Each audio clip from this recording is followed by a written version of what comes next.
Good morning friends, I am Sangeeta Dhawla going to introduce to you a new topic.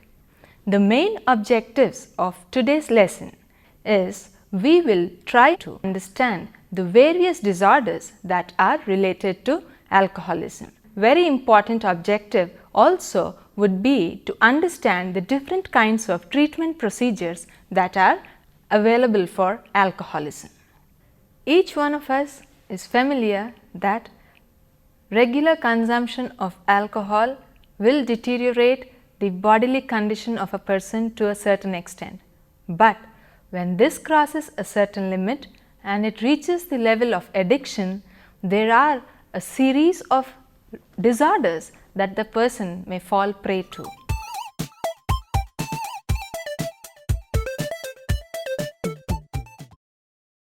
We are going to take a look at the various alcohol related disorders.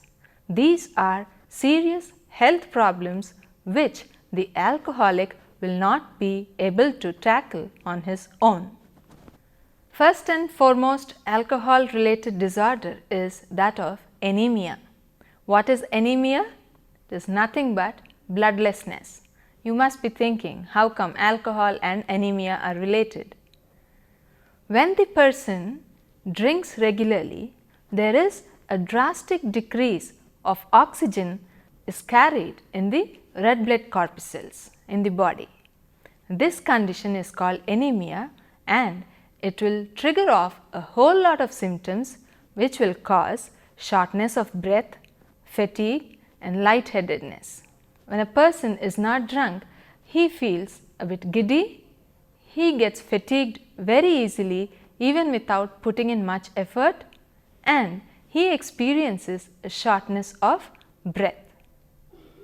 Another very dangerous disorder that the alcoholic might succumb to if there is prolonged consumption of alcohol is the monster disorder which is called cancer. Habitual drinking will increase the risk for this disorder. Risk sets in when the alcohol that is consumed is converted into acetaldehyde. Acetaldehyde is a potent carcinogen. What is a carcinogen? Carcinogen is a cancer causing agent, and therefore, when this acetaldehyde levels are high in the body, the risk to get cancer also automatically becomes high. And where do you think cancer would generally occur for the alcoholic? Yes, the focal points become the mouth, the throat, that is the pharynx, the voice box, that is the larynx, esophagus, the breast, liver and the colorectal region. The risk becomes double when this alcoholic is a tobacco user too. He might chew tobacco or smoke tobacco. Whatever he does, tobacco and alcohol put together increase the risk for cancer. Next comes the cardiovascular disease. Alcohol, when consumed in heavy bouts, will make the blood platelets clump together, and when they clump together, there are a number of blood clots formed, and it is commonsensical. When there are a number of blood clots, they lead to heart attack. Now, heavy drinking leads to weakening of the muscles in the heart, and these muscles will give way eventually and will lead to a lot of abnormalities in the heart rhythm. Another dangerous condition that the alcoholic may fall prey to is the cirrhosis of liver.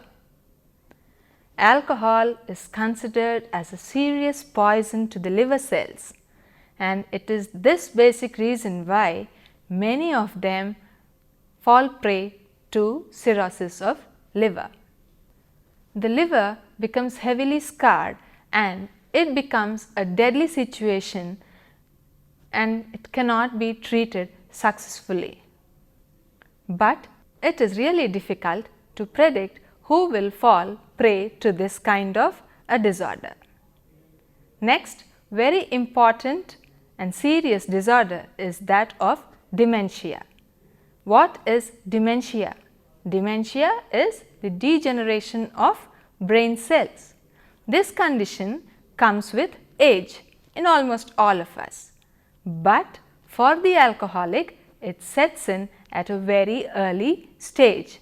Heavy drinkers are more likely to get into this condition very early in their lives.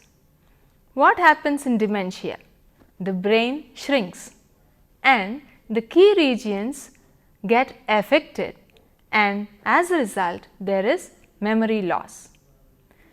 Because the brain shrinks and there is lesser capacity in the brain to carry out its functions, the person cannot make judgments on his own, he cannot plan in advance, he cannot solve complicated problems, and he cannot execute his work carefully. Another condition, or rather a disorder, is depression. Heavy depression or heavy drinking and depression are considered to go hand in hand. Now, whether the person takes to drinking because of depression or he is depressed and so he is drinking is uncertain. Whatever, depression and heavy drinking are so closely related to one another. Here is another alcohol related disorder which a few of us must have seen in our lifetime so far, in the sense the alcoholic experiencing this disorder, that is the seizures. Continued consumption of alcohol may bring about epilepsy in a few cases.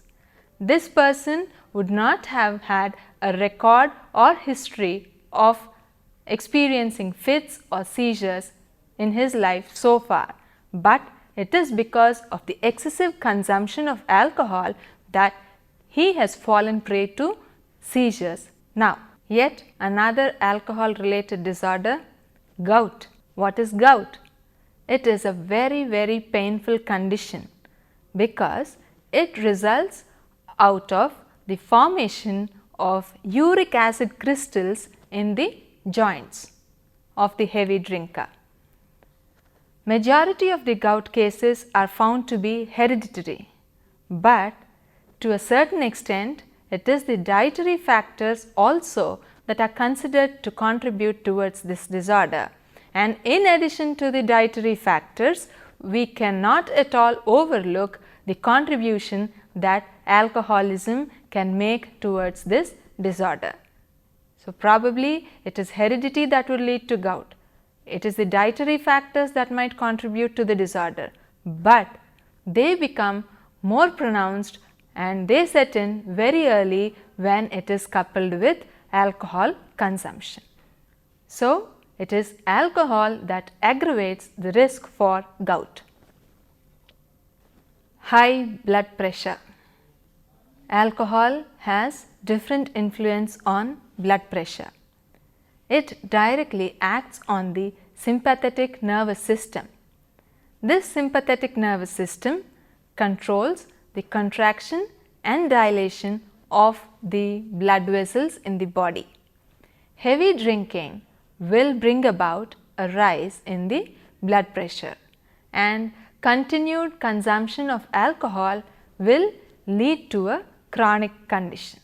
High BP will further lead to a series of health related problems again, like the kidney disease, the heart disease, and great risk for a stroke. Infectious diseases. Yes, these diseases are yet another group of disorders that the alcoholic may fall prey to. Continuous consumption of alcohol will reduce the efficiency of the immune system. He will catch infections very easily now. As a result, the ground is prepared fully well for infectious disorders like tuberculosis, pneumonia, HIV/AIDS, sexually transmitted diseases, and anything and everything that is infectious. Another alcohol-related disorder is the nerve damage. There is a condition called alcoholic neuropathy. A form of nerve damage occurs. There are painful sensations like the person feels as if he is sitting on pins and needles. There is muscle weakness. There is constipation. There is erectile dysfunction. He cannot have a normal sexual life. Why does he experience all these conditions? Because there is a nerve damage in his body. He has arrived at this condition because of excessive consumption of alcohol, and nerve cells have become absolutely toxic. As a result, he experiences a lot of nutritional deficiencies. So, heavy drinking can bring about a change in so many spheres of his life. Pancreatitis. Yes, this is another alcohol-related disorder which the alcoholic might succumb to if there is continued consumption of alcohol. First and foremost, when he starts drinking, a simultaneous condition is triggered off in his body, that is, gas develops in his body, and when this keeps on developing regularly, it leads to a condition called gastritis. This condition will inflame the pancreas, and this will cause pancreatitis. The chronic condition of pancreatitis will interfere with the digestive process and will further cause abdominal pain and persistent diarrhea. Now, we have just dealt with around 11 to 12 related alcohol-related disorders, but research has reported that there are more than 60 disorders that are triggered off because of alcoholism. Though it may give temporary pressure, when you become an addict, it definitely hampers your life, the lifestyle of your family. It will affect your work beyond repair. Alcohol only does a lot of bad, not an iota of good at all. So, be cautious whenever you are invited to a party, whenever you are offered a peg.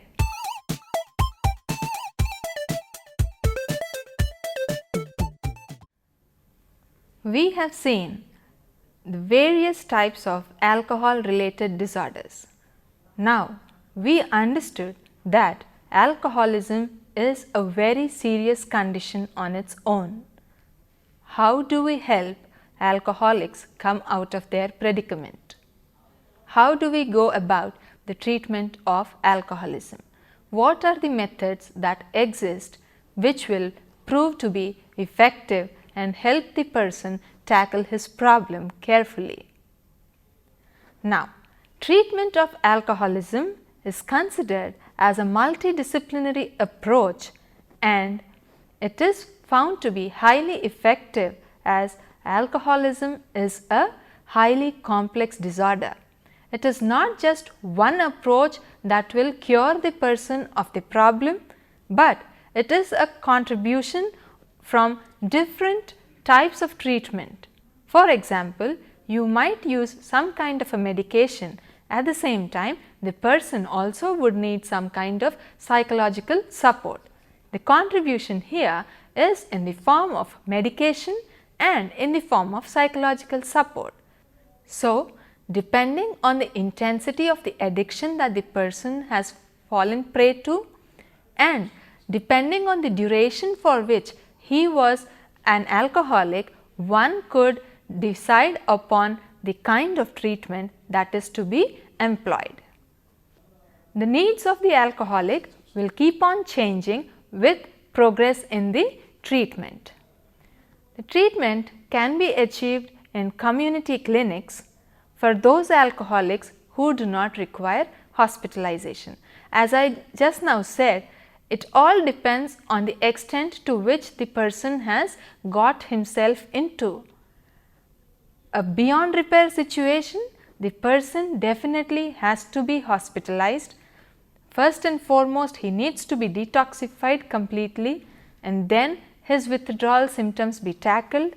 So, it is a series of treatment procedures that need to be used in order to bring him out of the situation. But ultimately, the main aim or objective of treating an alcoholic is recovery from his stage. There is, yes, going to be physical rehabilitation. You have to help him gain control over the cravings for the drink and see to it that he abstains from drinking for a considerable period of time. There is heavy amount of pressure on his thoughts. Given a moment, given a chance, he would go back and want to have a peg. All the efforts so far would go down the drain. So, it is not just the alcohol patient, it is not just the therapist, but it is his wife, his family, his friends, all of them who have to form a support system and help him come out of the situation, capacitate him to lead a normal, regular life. Now, the treatment can take two different forms, the biological measures and the psychological measures. The biological measures include detoxification procedures. Here, the initial focus is on elimination of harmful alcoholic substances from the body of the individual. When the detoxification program is on, there are bound to be withdrawal symptoms, and these can be tackled in the physical rehabilitation programs. The detoxification procedures are handled well in hospitals, clinical settings where medicines are readily available. When the person is given these medicines, it is seen that symptoms like nausea, vomiting, convulsions and delirium do not occur that frequently. The person is helped with his tension and anxiety that he experiences because of the withdrawal. Detoxification is coupled with psychosocial measures like family counseling, helping in employment for social readjustment of the alcoholic. The second procedure is the aversion therapy. This received considerable research attention, and the Romans were the first who employed this technique by placing a live eel in a cup of wine. They forced the alcoholic to drink this unsavory cocktail, and eventually he would be repelled by the wine. There are a number of deterrent measures that can be used after detoxification is achieved. For example, there is Emetine hydrochloride, which is an emetic. A bit of classical conditioning is achieved here. The person is given an emetic, he is given the alcohol, and he immediately vomits the drink. Slowly he associates the drink with vomiting and he gives up the habit. Another instance is that of disulfiram, a drug which creates extremely uncontrollable effects when followed by alcohol. However, this is not the sole approach in order to get 100% cure for the alcoholic. There is another therapy called the electroshock therapy, where the therapist has more control over the kind of aversive stimulus he gives. The therapist can reduce the side effects and also medical complications that might come out of the therapy. The third type of biological treatment, in addition to detoxification and aversion therapy, is the brain surgery.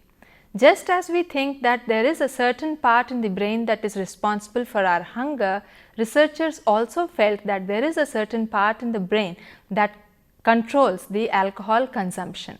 So, neutralizing this center will definitely cure the patient, but brain surgery is the last resort that the therapist will consider. Coming to the psychological measures, the first and foremost we will discuss is the group therapy. The main task is in getting the person agree to participate in the group therapy. But once he gets into the group therapy, he will see that he is not the lone person who is sailing through, but there are many others too in the same condition as he is in. It is more or less a give and take form of therapy. The person is made to realize that there are disastrous consequences in case he continues in the similar manner. The person is made to learn effective coping methods and positive steps towards dealing with his problem. The spouse and the children are also involved in these group meetings.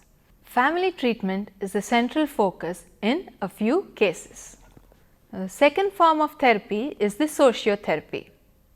In this therapy, the main focus is on reducing the patient's aversive life situation.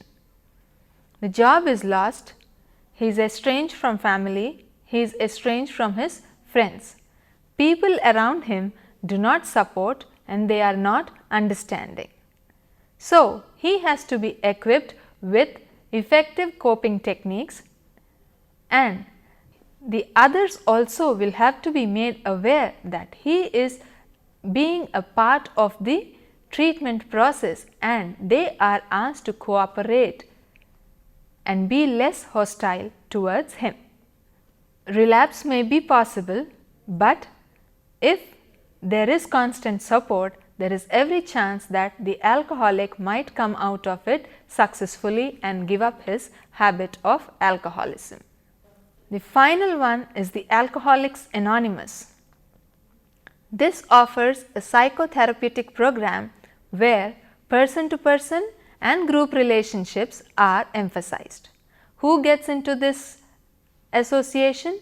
Teenagers and adults, whoever experiences drinking problems can be a part of this group. There is no dues, no fees and no records kept or no case histories maintained.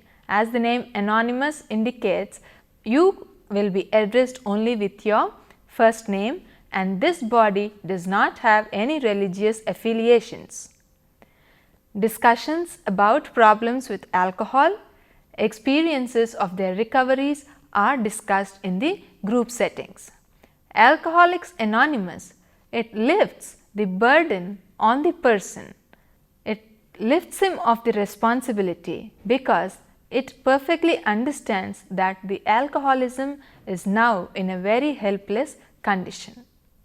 The person sees people who are very much like him, shares similar kind of experiences, and therefore he gains an insight into his problems, acquires greater ego strength and learns a lot of coping techniques. Ultimately, the long range objective of the therapist is not to prevent the use of alcohol, but to help people learn to drink in moderation and under appropriate social conditions.